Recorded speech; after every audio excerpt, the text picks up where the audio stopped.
সালকে আন্তর্জাতিক সমবায় বর্ষ ঘোষণা করেছি অনুষ্ঠান। আমরা পেয়েছি আমাদের মাননীয় এবং মাননীয়া বিশিষ্ট অতিথিদেরকে, যারা এই মুহূর্তে আমাদের মঞ্চ আলোচিত করে রয়েছে। তাকে মঞ্চে আসার জন্য অনুরোধ করছি প্রত্যেক মল্লিক মহাশয়কে। তার সাথে হাতে হাত মিলিয়ে প্রত্যেক মল্লিক মহাশয় আলোর প্রকাশ আজ এই মঞ্চে প্রকাশ করলে নতুন অনেক সমবায়ের দিক উন্মোচিত হবে। একবার জোরে হাততালি হবে। আমাদের সিদ্দিক মল্লিক, ওনার সম্পর্কে অনেকে হয়তো ব্যাপারটা জানেন না।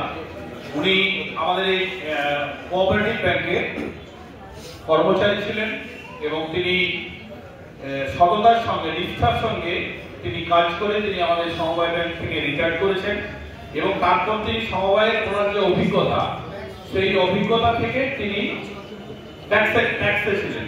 উনি ট্যাক্সের ম্যানেজার ছিলেন দীর্ঘদিন এবং সেই ট্যাক্সের ম্যানেজার থেকে তিনি রিটায়ার করেছেন এবং তার যে সমবায়ের অভিজ্ঞতা, এবং আমি ওনার বইটাকে একটু দেখেছি, বইয়ের ভেতরে সমবায় সম্পর্কে অনেক অভিজ্ঞতা, যেগুলো হয়তো আমাদের আগামী দিনে চলার পথে কাজে লাগবে আমরা যদি এই বইটাকে পড়ি।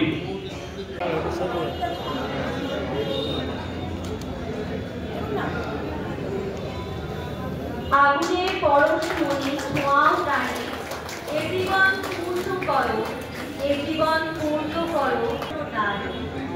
আগুনের পরশমণি ধোঁয়াও টানে। অনুষ্ঠানের শুভ সূচনা হলো গৌরবময় ৭২তম নীতি ভারত তা প্রদীপ প্রজ্বলনের মধ্য দিয়ে অনুষ্ঠানের শুভ সূচনা করলেন আমাদের বিশিষ্ট অতিথিরা।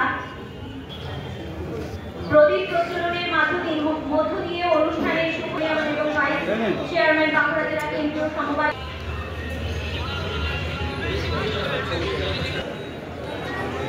আর যে বইটি মঞ্চে প্রকাশ করা হয়েছে, আলোর প্রকাশ, আমাদের শ্রী অনিতা ভূঁইয়া মহাশয় আছে বাঁকুড়া জেলা।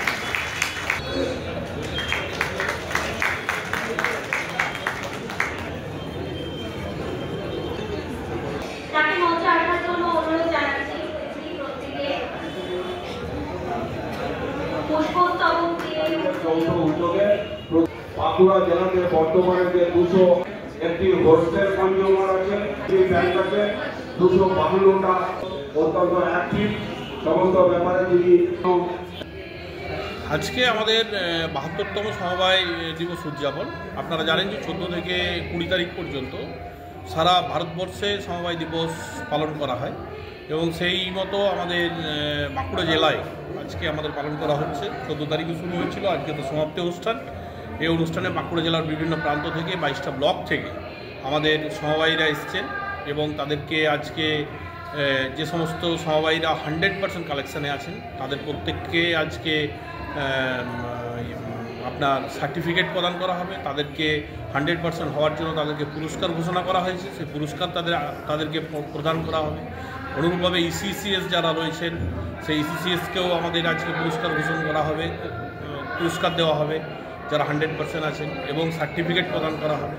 এবং বিভিন্ন ধরনের উৎসাহিত সমবায়কে উৎসাহ দান করার জন্য যে সমস্ত আমাদের অনুষ্ঠান, সেই অনুষ্ঠান প্রত্যেকটি অনুষ্ঠান রয়েছে।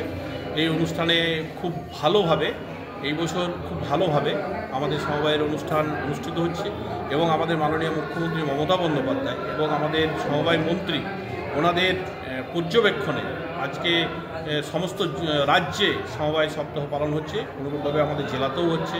আমরা আমাদের মাননীয় মুখ্যমন্ত্রী এবং সমবায় মন্ত্রীর যে নির্দেশ, সেই নির্দেশ মেনেই আজকে আমাদের জেলাতে আজকে এত বড় একটা অনুষ্ঠান আমরা সম্পন্ন করছি।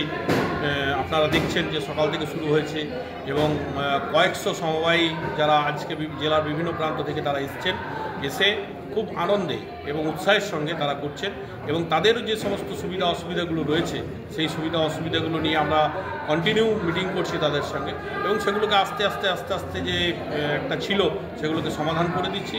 আশা করছি খুব তাড়াতাড়ির মধ্যে সমবায় যেমন ছিল সারা পশ্চিমবঙ্গে 1 থেকে 3-এর মধ্যে, আমরা আগামী দিনে 1 থেকে 3-এর মধ্যে আমাদের সমবায়কে আবার নিয়ে যেতে পারি। এছাড়াও এর উপরে একটা জোর দিয়েছেন আপনারা, এছাড়াও একজন শিক্ষক সেখানে 72 লাখ টাকা ঋণ নিয়ে দিচ্ছে না, সেই ক্ষেত্রে আপনারা ব্যবস্থা কিভাবে নিচ্ছেন?